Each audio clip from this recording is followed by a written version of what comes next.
Coucou à toi qui me regarde aujourd'hui, plutôt qui regarde mon merveilleux écran. Donc aujourd'hui, je vais te montrer Canva pour les nuls. Ok, on va dire que Canva, dans ce mini-cours, tu auras tout un cours Canva. Je vais te montrer certaines choses, comment créer des graphismes qui soient jolis, qui soient adaptés à ta marque, à ton blog, qui fasse une différence. Enfin bref, je vais vraiment te montrer le b.a.-ba de Canva. Alors, je suis sur mon site blogueuseinfluente.com, comme tu peux le constater. Et ici, j'ai par exemple deux options. J'ai l'option cours en ligne et consultation. Sauf que je vais changer cette image ici. Donc, je vais vraiment avoir une image qui soit beaucoup plus parlante, qui soit mieux organisée, qui ressemble un peu plus à celle-là. Et je vais utiliser Canva pour cela. Alors, je vais me connecter à Canva. C'est simple comme bonjour. Donc, Canva, c'est vraiment logiciel de création graphique ultra simple. C'est vraiment ultra simple. Si tu ne sais pas manier Photoshop, si tu es nul en graphisme, si le graphisme ce n'est vraiment pas ta tasse de thé, mais tu veux quand même avoir de jolis designs, je te recommande Canva.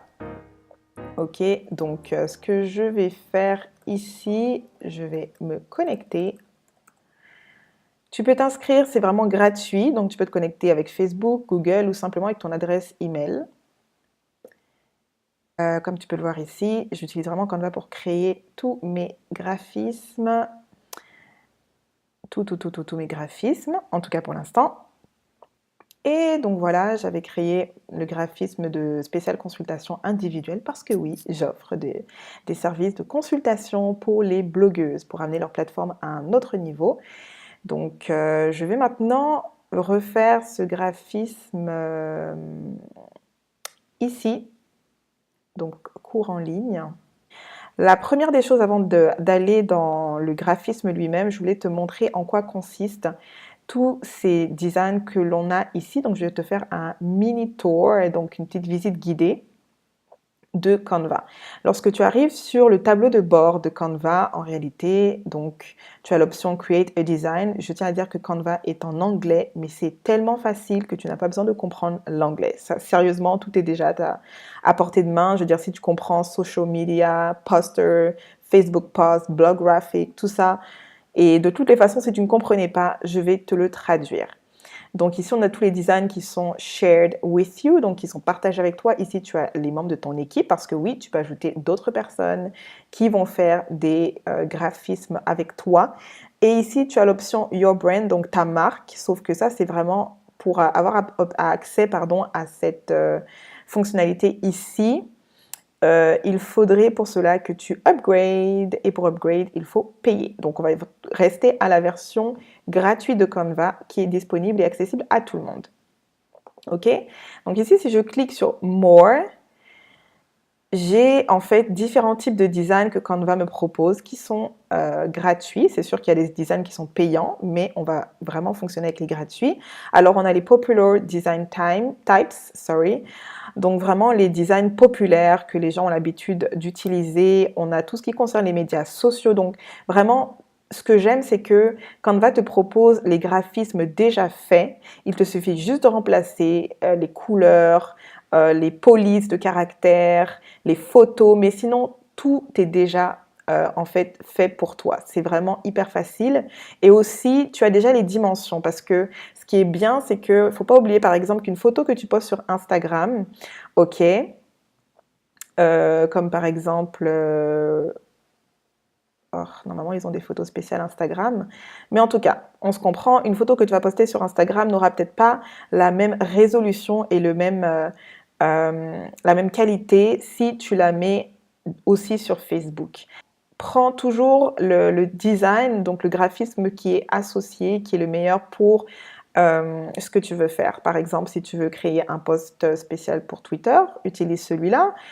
Pinterest utilise ça, Facebook utilise ça, etc., etc., etc. Donc oui, voilà le Instagram post right here. Et ici, tu as vraiment tout ce qui concerne les blogging et les e-books. Donc si tu veux vraiment un modèle de couverture e-book, tu peux t'en procurer un ici, pardon. Ça, c'est pour faire desktop. Wow, mon Dieu, faut que je parle plus lentement.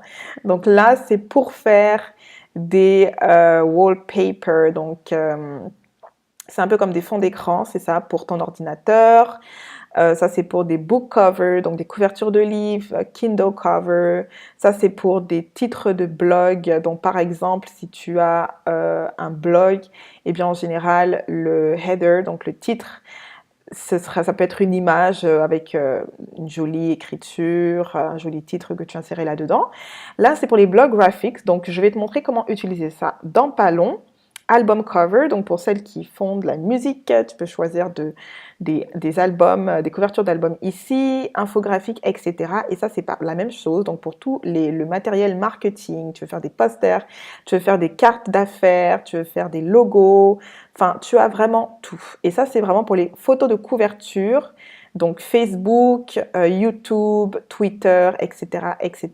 Ça, c'est pour les événements, si tu veux envoyer des invitations, des cartes, des collages, peu importe. Et ça, c'est pour les publicités, pardon. Donc vraiment, Canva est, je trouve, très complet.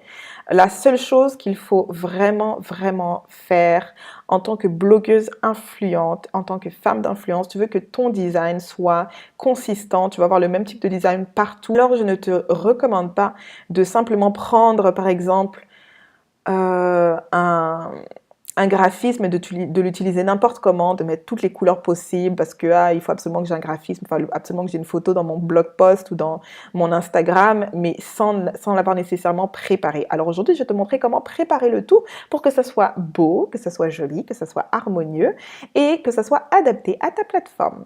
Alright, let's go.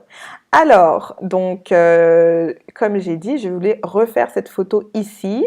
Pour faire une photo simple, que tu veux simplement mettre sur un site web, moi, en général, j'utilise ce graphisme-là, donc ce design-là, qui est pour les social media, mais c'est 800 pixels x 800, donc ça te donne quand même une très bonne résolution. Tu vois, la qualité de la photo n'a pas été perdue. C'est magnifique. Alors, maintenant que nous avons sélectionné un graphisme, on va voir comment justement le modifier pour qu'il puisse aller avec notre branding et lui donner l'effet désiré.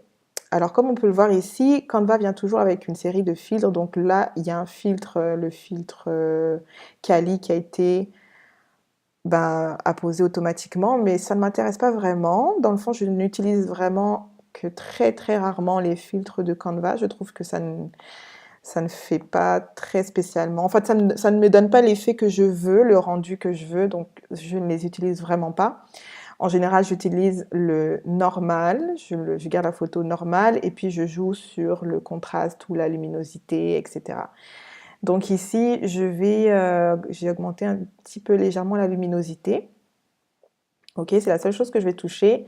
Et là, on peut voir que, justement, le graphisme qu'on avait sélectionné vient avec ces écritures ici. Sauf que moi, j'aime justement donner du relief parce que ce qu'on peut constater ici, c'est que oui, l'écriture se voit, mais je trouve que ce n'est pas suffisant pour qu'elle ressorte plus. Et aussi, justement, pour apporter une certaine harmonie dans l'image, je vais ajouter un élément important.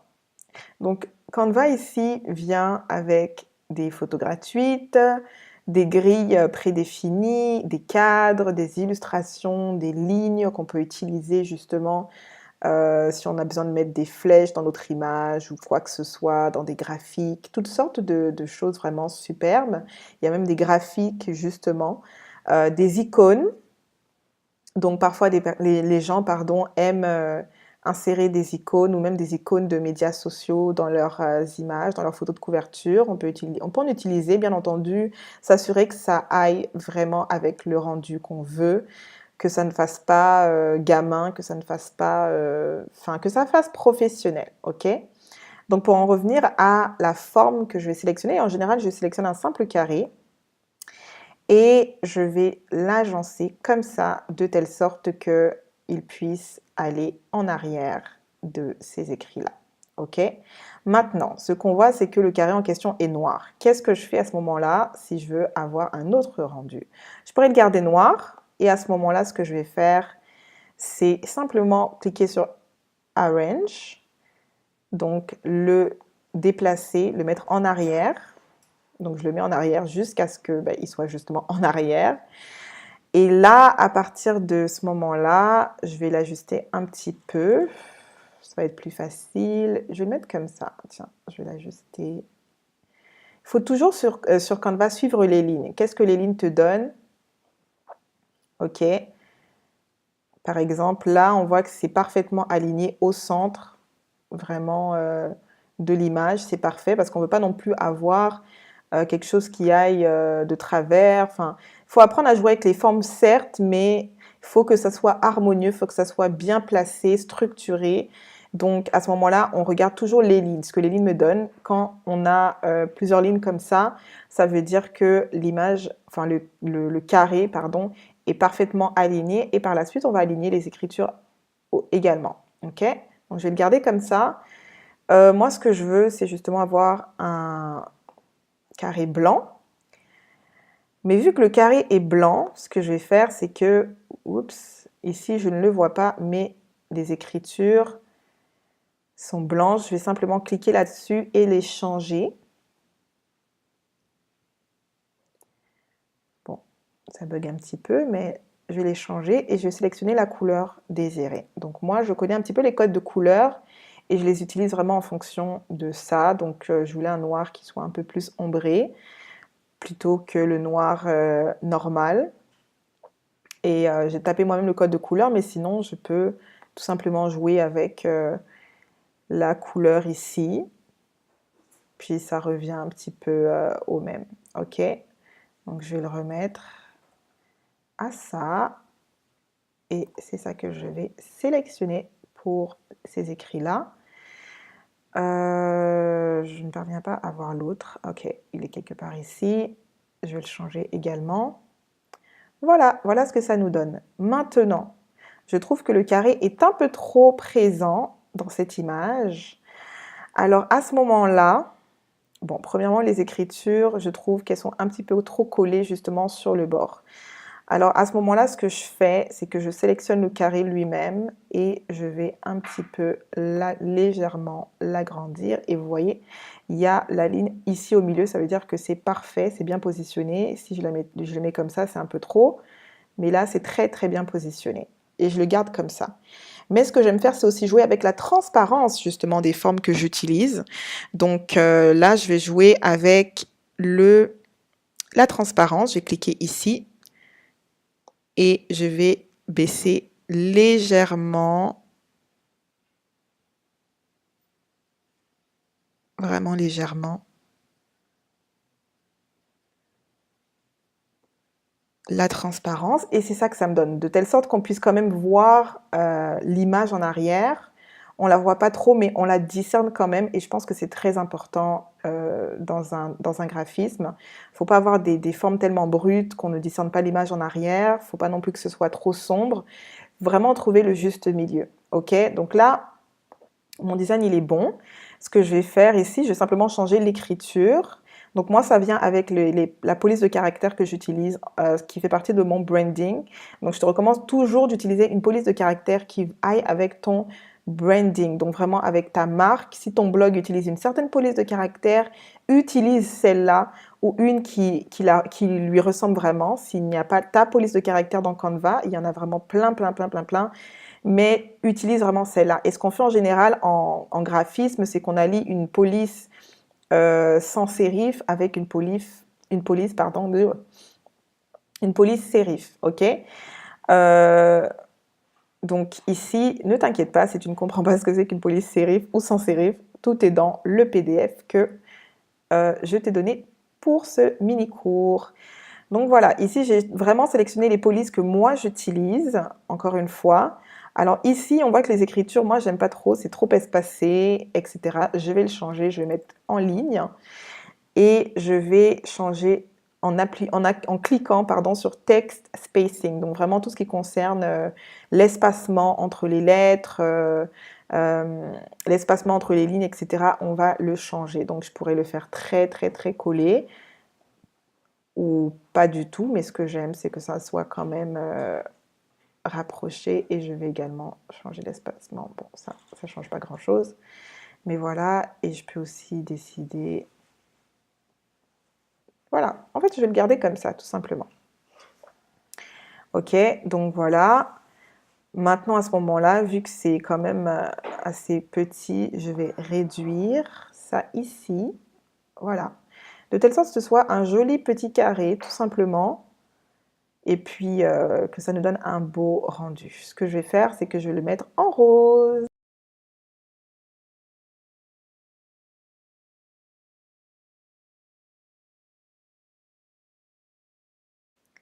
Donc, je peux choisir également un autre rose qui soit beaucoup plus prononcé. À ce moment-là, je vais juste amener mon curseur, voilà, de ce côté-là. Ah, et en plus, ça, c'est la couleur parfaite que je cherchais. Donc, c'est parfait. Puis voilà, c'est encore mieux. Et vu que le rose est beaucoup plus prononcé, je peux tout de même baisser la transparence, encore une fois. Parce que je trouvais que c'était un petit peu trop. Parce que je veux vraiment quand même qu'on puisse voir l'image, qu'on puisse discerner l'image en arrière. Donc, mon design Canva est pratiquement prêt. Mais ce que j'aime faire également, c'est d'insérer. Justement, là, on a toutes sortes de textes qu'on peut insérer, de slogans, etc. Donc moi, en général, ce que j'aime faire, j'utilise simplement ces trois ici, ces trois options, et je le drag et je le mets quelque part ici. Donc je suis toujours les lignes. Là, ça veut dire qu'il est bien centré.